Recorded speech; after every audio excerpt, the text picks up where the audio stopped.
On today's Locked On Thunder podcast, we're going to dive into the NBA draft and also where the current Thunder sit ahead of the NBA draft with our draft expert, Richard Stamen, talking all things NBA draft, the draft lottery, and the SGA Josh Giddey pairing. What draft prospects fits best with those two? Find out on today's Locked On Thunder podcast on the Locked On Podcast Network, your teams every day.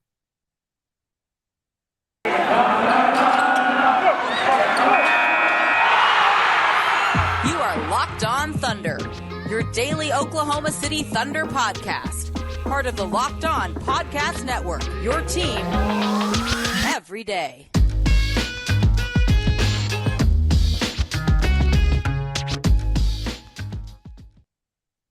Let's get it going on the Locked On Thunder podcast on the Locked On Podcast Network, your teams every day. I'm your host, Rylan Stiles. You can follow me on Twitter at Rylan_Stiles. Follow the show on Twitter at LOThunderPod. Email the show, LOThunderPod@gmail.com. On today's show, we're talking about the NBA draft and reviewing where the Thunder are at right now as a team with our draft expert, host of Locked On NBA Draft, Richard Stamen. Richard, how are you doing today? Hey, it's good to be back. Sorry for the delay on that. I clearly am a little bit rusty coming on the show that I couldn't unmute myself quick enough, but it is hey, I'm excited to be back and talk draft with my favorite team podcast.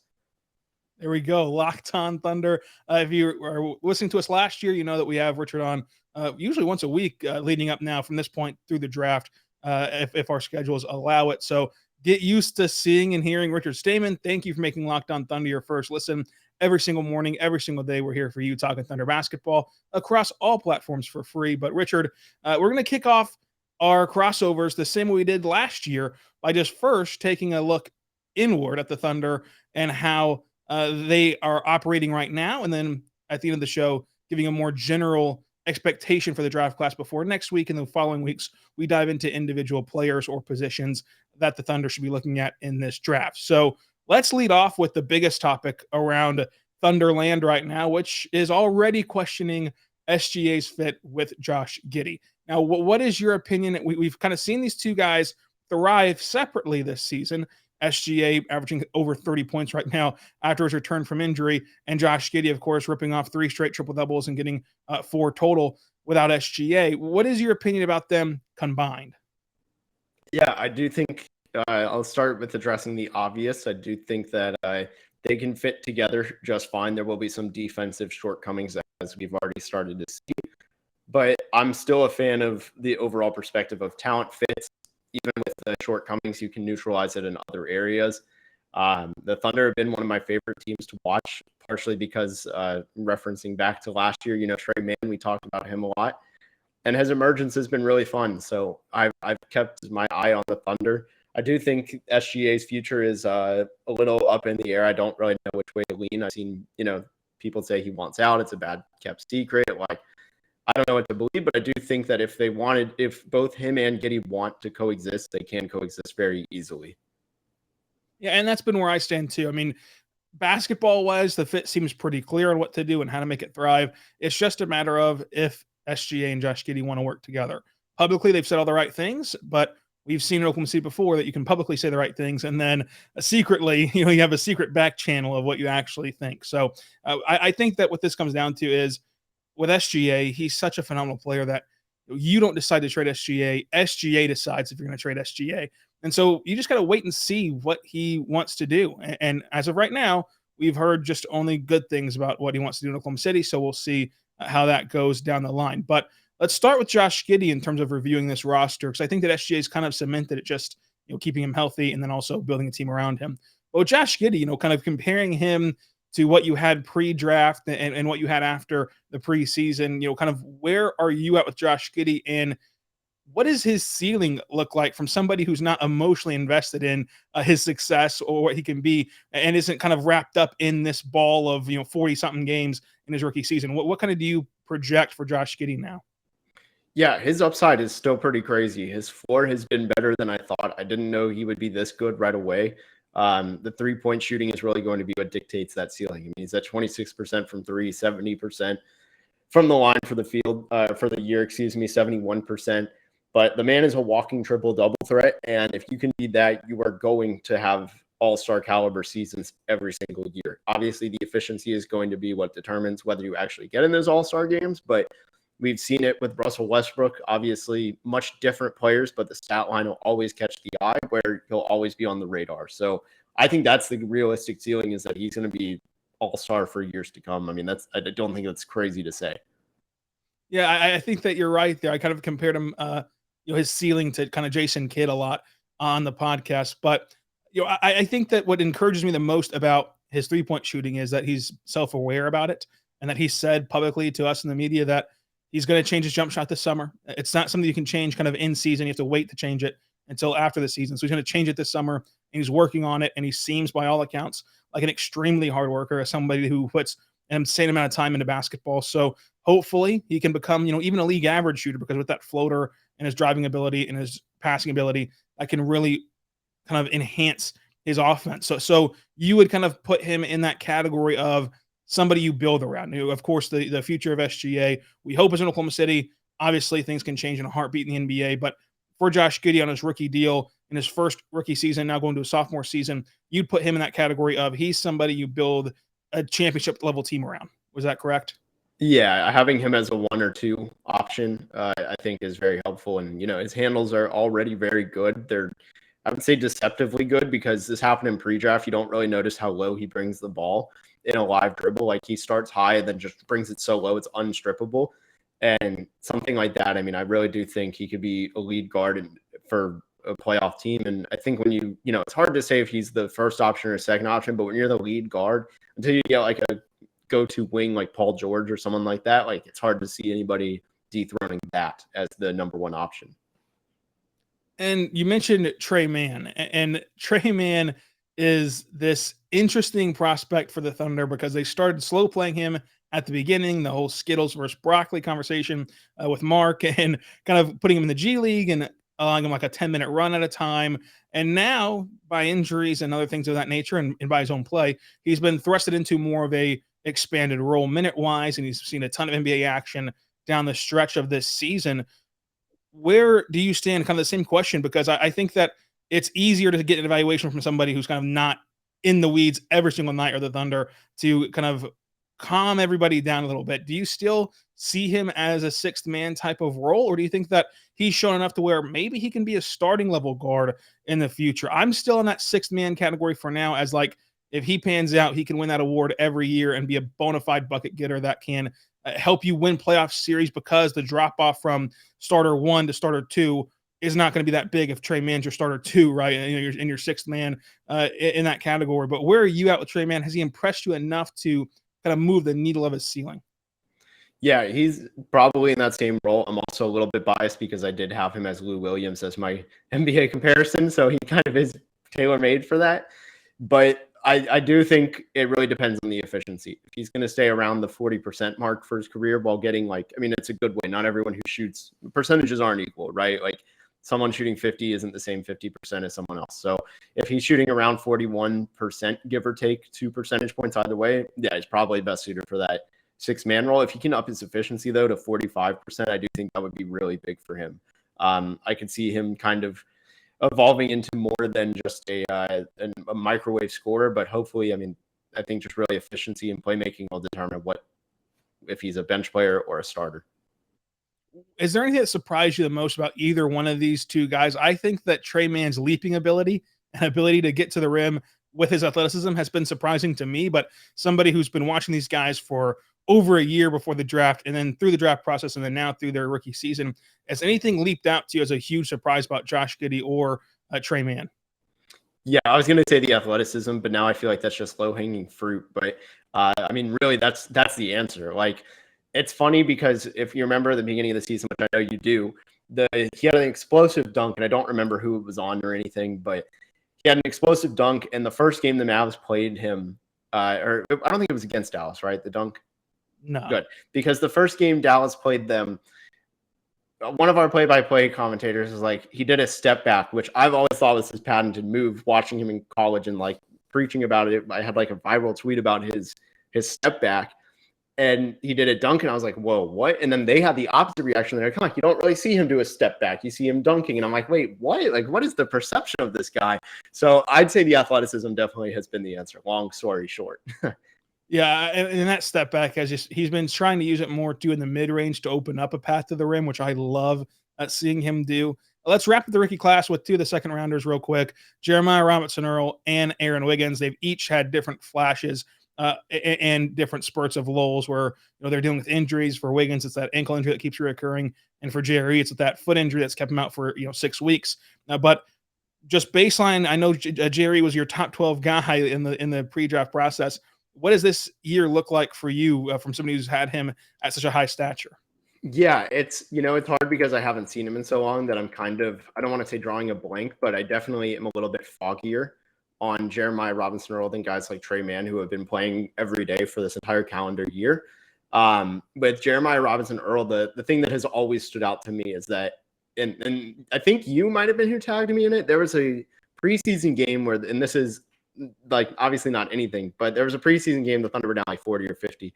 And someone tweeted, I want to say it was one of the Dunked On guys, and they're like, Jeremiah Robinson-Earl is the only positive player in this game, and he's played like 20-something minutes. And they're down 50. And I was like, okay, it means nothing because it's preseason. But then that stuff kept happening in the regular season where he just comes out a positive. And it's the same thing that I projected, but I want to see it in a bigger role, obviously, a more expanded role, more meaningful role kind of thing. And the upside, though, I think it's clear. If he can do it on this team, why wouldn't he be able to do it on teams that are more actively looking to make a playoff spot? So I've been impressed. I think the 3-point percentage, I have to pull up what it is. 33%, just found it, is not bad at all. I mean, he was a 30% shooter in college. I really do think the form is projectable. That's going to skyrocket. And really, once that happens, he's going to be a very positive player. Now, I've been an Aaron Wiggins supporter and somebody who's been pumping the Aaron Wiggins agenda all season long. He finally gets his contract converted to a regular NBA deal. Where do you stand on Wiggins? And we've seen this before with the Thunder converting to a deals. Deonte Burton, Moses Brown, Lou Dort being the most successful of all of them. Do you think that he falls more in that Lou Dort role where he's going to be a legitimate NBA player for a few years? Or is he kind of a nice story right now and then he'll go the way of Moses Brown or Deonte Burton? Okay, whoa.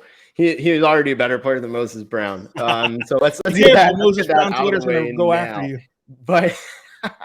But I really do think before the game, and I want to say it was against Dallas where he like rolled his ankle or something. Before that game, he had a ton of momentum. We talked about this actually right after the draft. I think it was the first episode after the draft that I was on here. Aaron Wiggins, you said like of any of these very late second round guys to undrafted guys, if any of them stick, which one is it? And I said, I don't even know if Aaron Wiggins is my top choice. So I don't know if I can take a victory lap, but you said Aaron Wiggins. And the 3-and-D role, something that I pointed out was the 3-and-D role is just so easily scaled up. Like a point guard is the easiest role to replicate. It's hard to scale that up from being undrafted to, making it work. A 3-and-D wing 100% can do that. And Aaron Wiggins, I really do think he sticks. Obviously you want to see some more consistency, whatever. He's a rookie coming off of late second or undrafted. Like it's going to happen. So I fully buy the 3-and-D upside with him. Yeah, he was the 55th overall pick in this draft, and the consistency issues have really only started whenever he rolled his ankle the first time, and now he's since done it again, and now he's questionable for Sunday against Utah, but so we'll see if he plays and gets back on the court. But before that, he was really good, even seeing his role fluctuate from a low-minute guy to a high-bench guy to a starter at times when they finally decided to shift away from starting Darius Bazley prior to the injuries to other players on this roster. So I think that with Wiggins, I'm very much sold on him being a long-term NBA piece and somebody who helps the team out. Obviously not like a superstar, but somebody who really helps fill out your roster and helps you go and compete for the playoffs and get to the playoffs and things of that nature. But something that can help you right now is betonline.net. Football's over, but basketball is in full swing with both pro and college hoops heating up. From all the latest odds, totals, player performance props, to where the next fired coach will land, betonline.net is the number one spot for your sports betting needs. BetOnline remains the best spot for your sports scores, podcasts, and news this season. It's not just basketball. BetOnline.net is your source for hockey, boxing, UFC, Olympics, and if baseball ever comes back, baseball as well. So go to the website right now or the mobile device and check out the trends in action. BetOnline is where the game starts. We're back on the Locked On Thunder podcast, on the Locked On Podcast Network, your teams every day. Thank you for making Locked On Thunder your first listen every single morning, every single day. We're here for you, talking Thunder basketball. For your next listen, go check out the Locked On Now podcast, a nightly recap show of every game in the NBA from the night before. I'm joined by Richard Stamen at Mavs Draft on Twitter. And Richard, we've reviewed this entire rookie class. Now that we have almost a full season under our belt, to tie up that segment, what is your grade for Sam Presti with a draft class of Josh Giddey, Trey Mann, Wiggins, and Jerry? Yeah, it's hard not to give that an A, and at least an A. I mean, the Giddey pick was very unpopular, even for myself. I thought that was a stretch. Hey, it's worked. It's worked. And then you find JRE, you hit on Trey Mann, and I mean, Aaron Wiggins is a really good pick. 4 for 4, at least in year one, is really impressive. You don't hear that. So, and maybe I missed someone too. Maybe I'm just thinking because Vit Krejci is a rookie, 5 for 5. Why not? But I really do think that it's in the A scale, whether it's A-, A+, or just an A. Yeah, we'll see how Vit develops. This is his rookie season because he's playing his first minutes after that ACL injury from the 2020 class. But looking forward to the 2022 class, obviously, that's going to be so important. And the Thunder have 3 first-round picks, and they have so much ability to kind of change their franchise in this draft and then the drafts following it, and even in the offseason with their amount of assets to trade. But that creates roster turnover. I mean, you have presumably 3 first-round picks entering, unless they consolidate those picks in some way like they might, and you need 3 roster spots to open up at that point.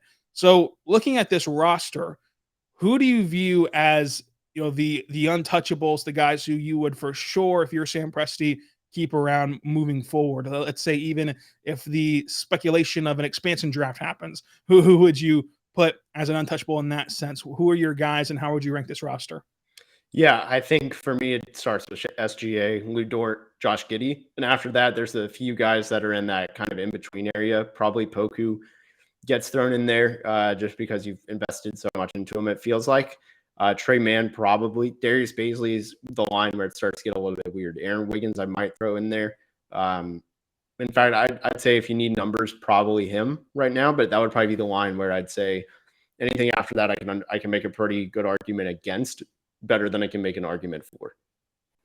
And so we've seen Pokusevski have another up and down type of season, and it all ties into where his G League stint most recently helps him get over the hump and become better in the NBA ranks, as it did last year in his rookie season. But what have you seen from Poku this year as you track his development? That's been really well documented, and it's been kind of really well publicized over these last couple of weeks, especially, but all season long, really. How would you grade or evaluate this season from Poku? Because I think that this year he's played a much more regulated and much more kind of under control role, where it does not lead to the bloopers and funny moments and memes, but it leads to more sustainable NBA success. But where are you at as somebody outside kind of looking at Poku and with a more of a scout eye and not an emotional eye? Yeah, so for starters, I think it's important to clarify that, and this is as of Sunday, from 11 of the last 12 games that the Thunder have played in, he's played. And in that span, he's averaging 11 points a game, 6 rebounds, 2 assists, 1 steal, 1 block, on 48% shooting, 40% from 3, and 86% from the line. So he's clearly finding a rhythm. I don't think these are just empty stats. I do think these are actually meaningful flashes, because the whole thing with Poku is the dude is young. The dude is playing at way too high of a level that he's not ready for, and he's still doing that. So again, I think the upside is still very realistic. I'm not giving up on him from 1.5 seasons, really, if that. It feels like more than it's actually been. I'm not giving up on that at all, because that's just really looking at it in a vacuum, because you can't compare him to like 21-year-olds that have been playing since they were 8. Like, going up from the second division in Greek to even the G League is a hell of a jump. And then you factor in that he went to the NBA right away. Really big jump that he wasn't ready for. And I think it's more of just once he gets comfortable, that's when things are going to take off. It starts with getting to the rim more. I think that's going to be something he has to figure out. And if he can't get to the rim, at least hit the jump shots a lot more, which is what he's done over the last 12 games. And I think that you're right. I think that it needs to be put in perspective, because as Thunder fans, we're watching the team every night, and we saw last year Poku get a ton of minutes, and we've seen him this year being in the rotation a lot. And it's kind of the old new syndrome where, we've got this new shiny rookie in Josh Giddey, this new shiny rookie in Trey Mann, this new shiny big in Jerry, where he kind of gets pushed down and down the totem pole of the new shiny toy, when in reality, he probably shouldn't even be here right now in the NBA. Like if you listen to Fran Fraschilla and other guys pre-draft, he was 2 years away from being 2 years away. And I don't say that to knock Fran Fraschilla. I say that because Fran Fraschilla is one of the best international scouts that there are, and kind of keeps tabs on everything that's happening international in basketball. And even he said, I think that he's 2 years away from being 2 years away. So he's already kind of jumped expectations in that way. And he's still just 20 years old. And I mean, that's very, very, very young. But what would you say his ceiling is? I know it's going to be hard to project, but if your best guess at Poku's ceiling, if everything ends up working out. Man, I want to say it's a pretty almost league average starting forward, or starting at power forward is probably his best role, which I think is a pretty good player. That's probably almost a top 100 player. I think that would be a pretty good thing to have. Like, I don't know if he's going to be that star, really, like that he was projected to be. I think that was always a little bit unrealistic, but I think he'll go as far as his finishing ability takes him, and willing to finish through contact takes him, because if he can do that, that's a whole other level unlocked in his game. Until then, he probably has to be what he is doing now over these last 12 games. That's what he needs to be doing as a shooter to really sustain that. And like, I think he'll be able to play help side defense. Obviously getting stronger will do a lot, but he's just still, like you said, I mean, the 2 years away from 2 years away thing actually is very applicable to Poku. And I think you'll kind of have a better idea in 2 years of what the realistic outcome is. Now, I can kind of guess your opinion on this player given the whole expansion draft exercise, but Theo Maledon has had an interesting NBA career where last year he led the team in minutes and he looked very solid, looked like he could be a nice solid point guard in the NBA, a backup quality guy. And then he went to the G League. I mean, not the G League. He went to the Summer League with the team, and he was all jacked and had put on a ton of muscle. And he looked like he just a man amongst boys out there physically, and then just did not play well at all in Summer League and did not dominate that circuit as you would expect him to, as somebody who led a team in minutes in the NBA and put on muscle and looked really good physically entering the Summer League period. Did not play well. And then started slow this season. And since then, he's played better since the All-Star break, but still 20 years old, playing a position that's a little bit crowded for the Thunder, especially after this draft and the subsequent drafts to follow. And he's in a position now where he's averaging 5 points per game, and his minutes per game has gone down from 27 to 14. A lot of that's due to roster construction in general, but still a massive decline in that way, and a lot of the times being outside of the rotation. But what is your overall opinion on Theo Maledon, and does he still have a path to become a regular in the NBA, or is he more of sort of a journeyman? No one really cares if they have him, but they do like to have him on their roster in general. Yeah. So I'm pretty low on Theo Maledon. I think Oklahoma City is not the spot for him at the very best. I'm not sure he lasts long in the league. I mean, there's a very, very strong argument for him being the worst player in the league right now. And when you're in that discussion, it's hard to stay in the league. I mean, there's some advanced metrics that have done that to players that have ended up fine. Darius Garland, his rookie year, was one of the quote-unquote worst players in the league, but it was a lot different. It wasn't because of skill and traits. Theo Maledon doesn't have the percentages, and also he's very scared to get to the rim, and he cannot shoot. So it's been you can't have that combo as a guard. Whereas, Darius Garland, like, we know how he is. He's a playmaker who can shoot. He just wasn't making his shots, so it really hurt him. But Maledon has a very uphill battle, and I'm not sure that he's going to be able to climb that hill. Coming up, we're going to talk about this NBA draft class and kind of where the Thunder sit right now on Tankathon and among the worst teams in the NBA, and what this draft can mean heading into March Madness for the Oklahoma City Thunder. We're back on the Locked On Thunder podcast on the Locked On Podcast Network, your teams every day. I'm your host, Rylan Stiles, joined by Richard Stamen at Mavs Draft on Twitter. You can follow all his work there. Richard, this draft season is approaching, right? For you, it's a year-round thing, but for most people, they start paying attention here at March Madness and then go backwards and watch the rest of the regular season for college hoops and international seasons on YouTube and things like that. But heading into March Madness, the Thunder sit right now, again on Sunday, in fourth place. They are 20-43, pending the results of the Jazz game tonight. And they're 5 games back of the worst record in the NBA. And that worst record, 1 through 3, is kind of just a jumbled mess of 1.5 games separating Houston, Orlando, and Detroit. So it seems pretty likely the Thunder will finish 4 and will kind of be here. Of course, they still got to battle Indiana and Sacramento, but around this 4th area, and they have a 12.5% chance to go to the top overall pick and a 48% chance of being top 5, and they can slip to as low as about 8 in the draft. So all that being said, big picture for the draft, how many guys are there on this surface that you feel comfortable saying you can build a championship level team around? I would never say 0 because every single class over the last 15 years has had somebody. So 3 tops. It's not a class that you want if you're trying to build top end talent. I don't know if this one's it. I don't know if this one's really the one you want. You do want to be in the top 3 or 4, but number 1 versus number 3, really, the drop off is so minimal. That's kind of what my logic behind that is. And correct me if I'm wrong, but next year's the year where there is a lot of top end talent, right? Yes. Scoot Henderson in the G League Ignite would go number 1 without in this year, and Victor Wembanyama out in France.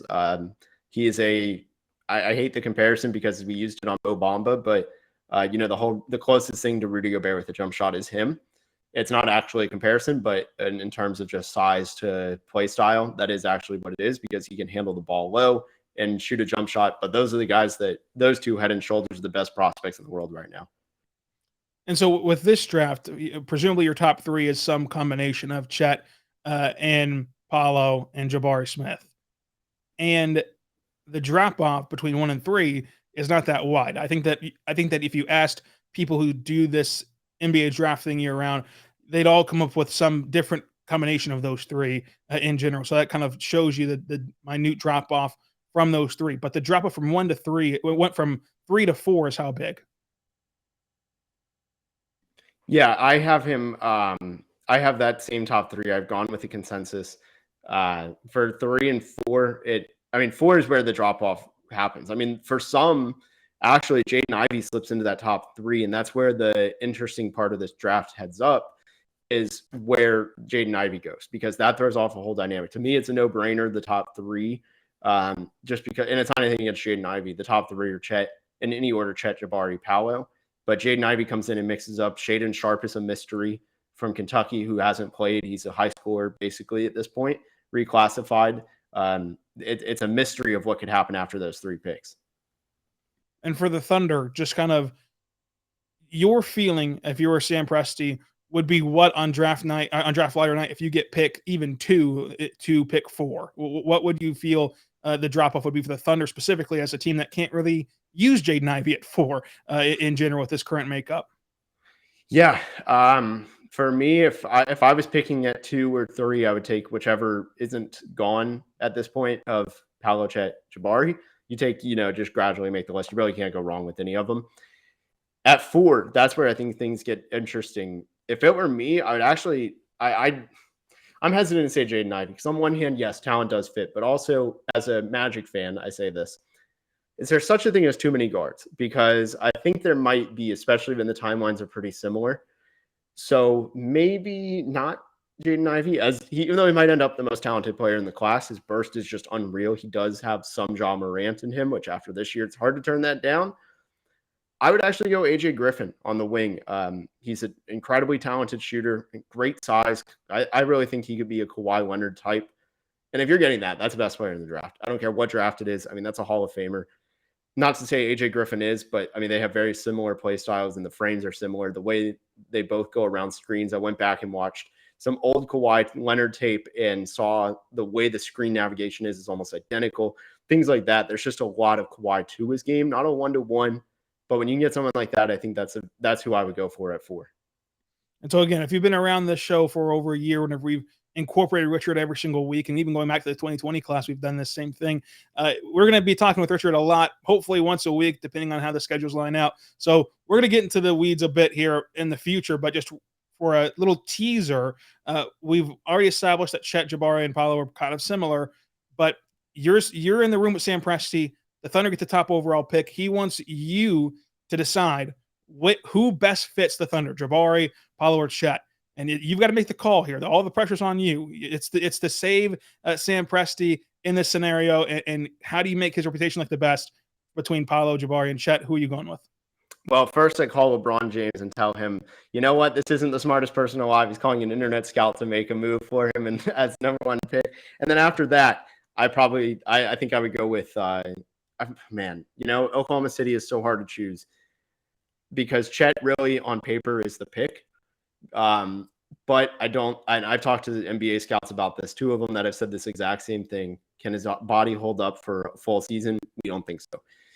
To me, I think the clear number one pick throughout the NBA landscape right now is Jabari Smith, and that's probably who I go with. It also helps. To me, he's big Klay Thompson. That's my comparison for him. If you add 3 inches to him, that's who you got. And on top of that, you get someone at 6'10", although he doesn't put a lot of pressure on the rim.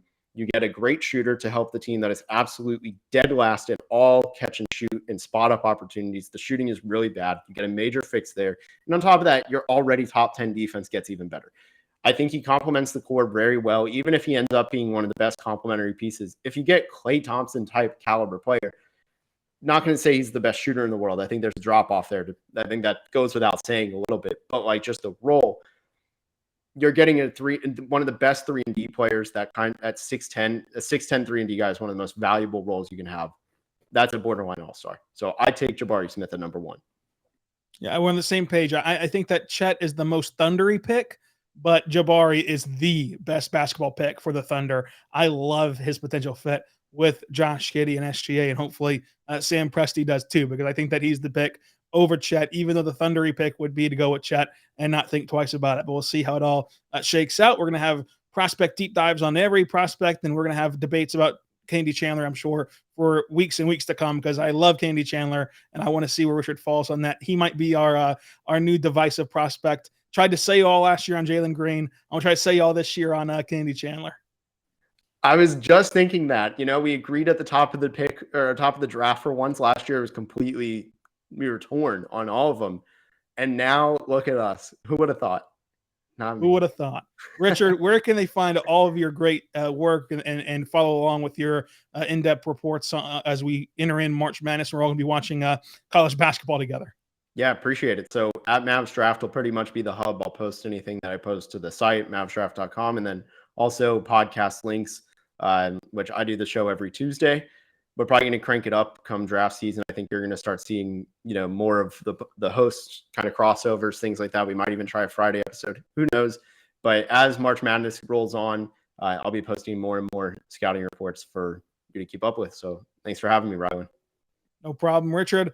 Always a pleasure. Go follow him at Mavs Draft on Twitter. Follow me on Twitter at Rylan_Styles. And until tomorrow, be good and be good to one another.